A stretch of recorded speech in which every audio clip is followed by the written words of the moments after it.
Ever feel like you're the outcast in your own family? For years, that was my reality.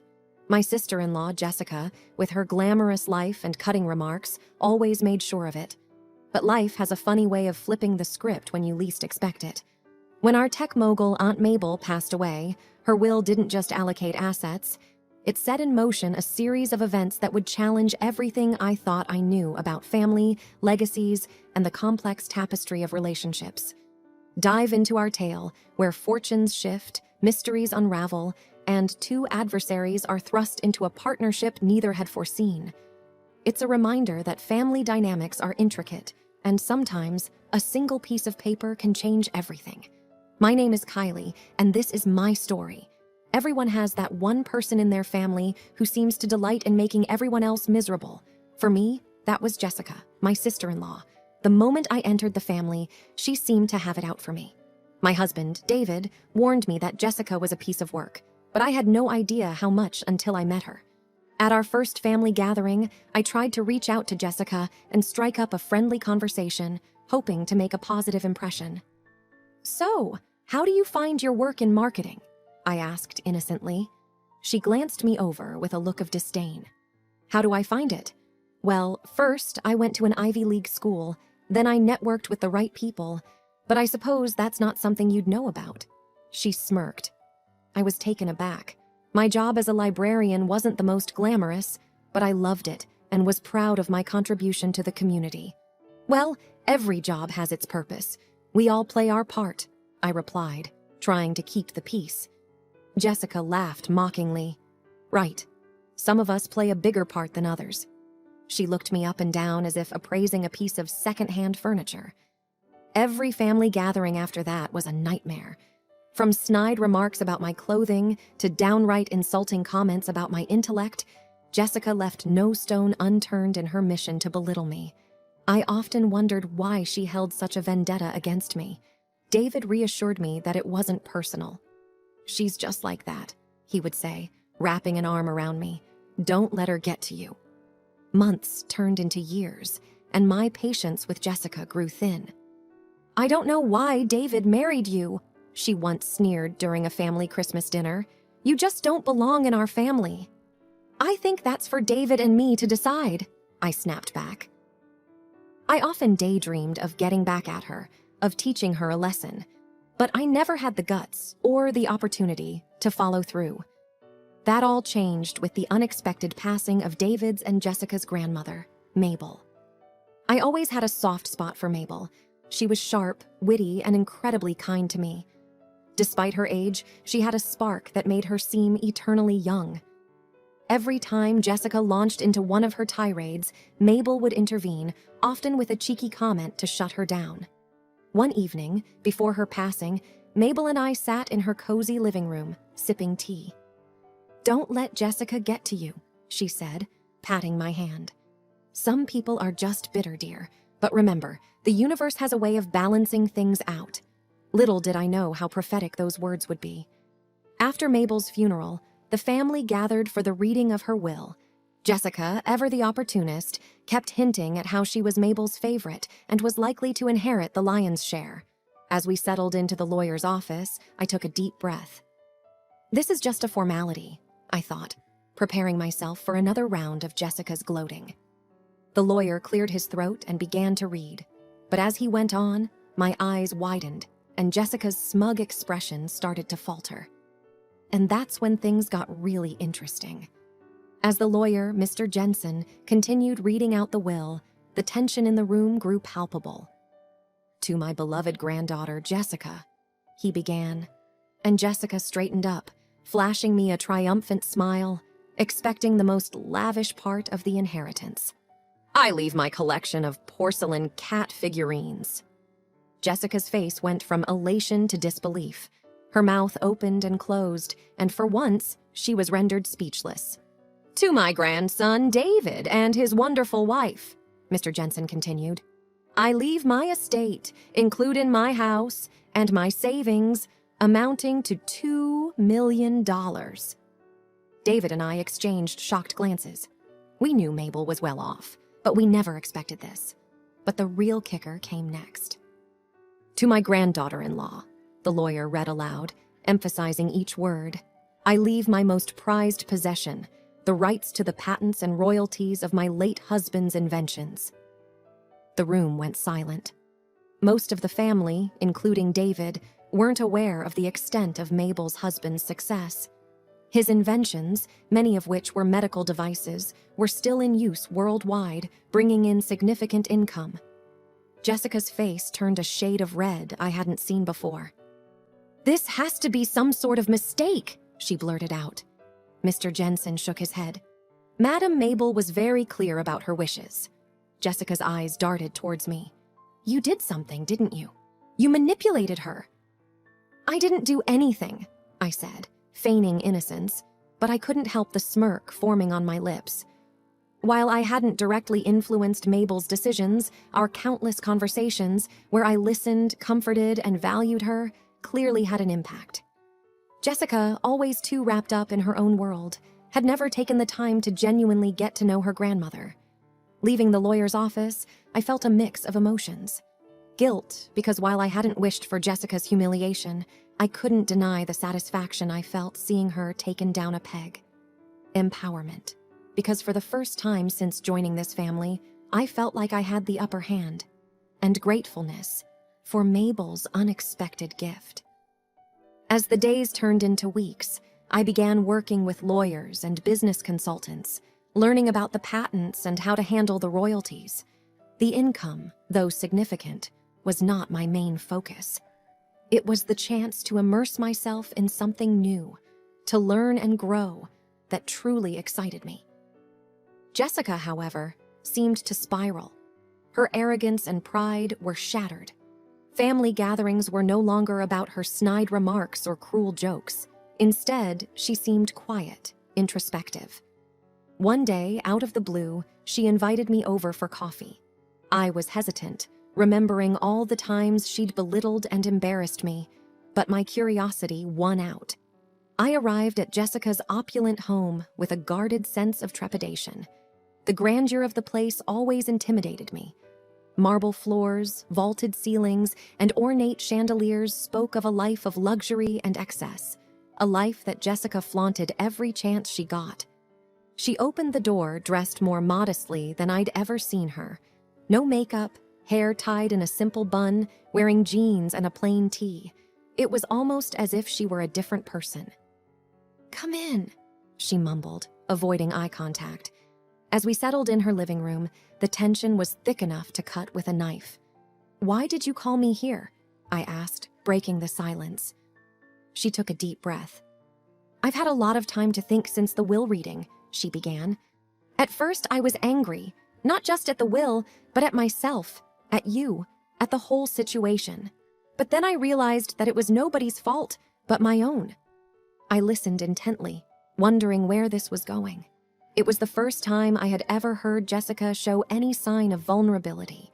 She continued, "I've always sought validation from external things, my job, my social status, my wealth, but Mabel's will. It made me realize that perhaps those things aren't the real measures of a person's worth." I was taken aback. "Jessica, why are you telling me this?" She hesitated, looking down at her clasped hands. "Because I owe you an apology. For all the years of hurtful comments, of trying to belittle you, of making you feel like you didn't belong. I realize now that it was all just my insecurities speaking." Hearing Jessica's confession, I felt a mix of emotions. The anger and resentment from the past were still fresh, but there was also a part of me that empathized with her. "I spent so many nights crying, wondering why you hated me," I confessed.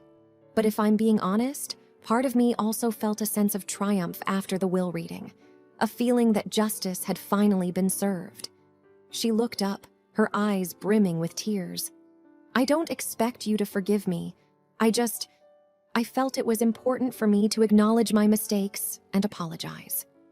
As we talked, it became clear that Jessica's cruel behavior stemmed from a deep-rooted fear of not being good enough. In her own twisted way, putting others down was how she coped with her insecurities. Over the next few months, Jessica and I began to form an unlikely bond. It wasn't all sunshine and rainbows. There were still days filled with tension, misunderstandings, and the weight of the past. But little by little, the barriers came down. We started collaborating on some charitable initiatives using the funds from Mabel's patents. Jessica's expertise in marketing and my newfound knowledge of the medical industry proved to be a winning combination. We worked on projects providing medical aid in underserved communities and funding scholarships for promising young inventors. And while the journey wasn't always smooth, it became evident that Mabel's will had done more than distribute wealth. It had sparked a transformation in our family dynamics, especially between Jessica and me. However, just when things seemed to be settling into a new, positive normal, another unexpected twist was waiting just around the corner. About a year after the reading of Mabel's will, David came across an old trunk in the attic of her estate. It was a worn-out chest, heavy with years of dust, and seemed to contain a trove of memories.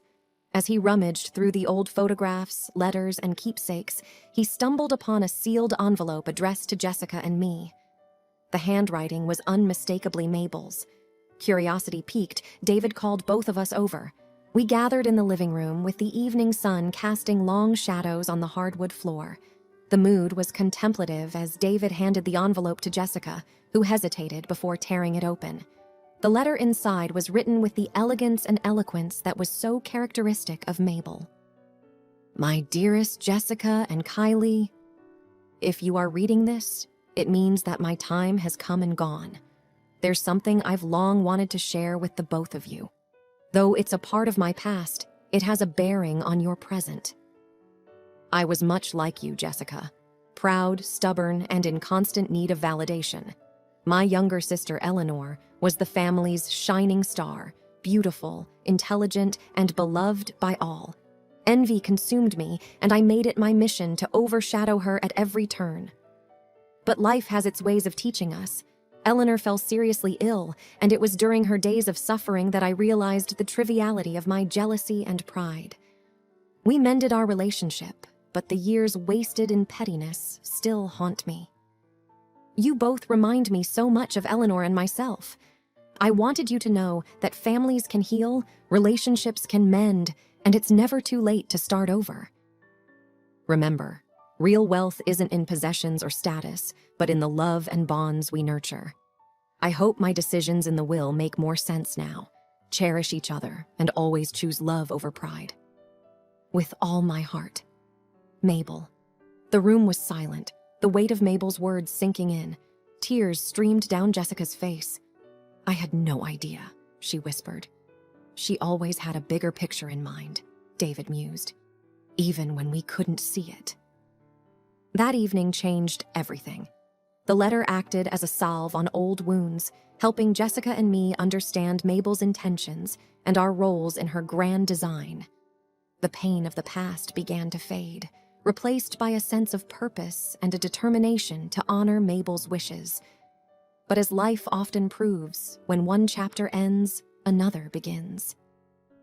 A few days later, I received a call from a lawyer I hadn't heard of, informing me of an old debt Mabel owed, which now was my responsibility due to the inheritance. The sum was substantial, enough to jeopardize all the charitable projects Jessica and I had started. As I grappled with this new dilemma, Jessica stepped in, offering to help financially. It was her chance to show she'd truly changed, to prove that Mabel's lessons hadn't fallen on deaf ears. The road ahead wasn't easy. We faced legal battles, financial hurdles, and the ever-present shadows of our tumultuous past. But with every challenge we overcame, our bond strengthened. A few months into our legal battles, Jessica approached me with a proposal. Why don't we merge our resources?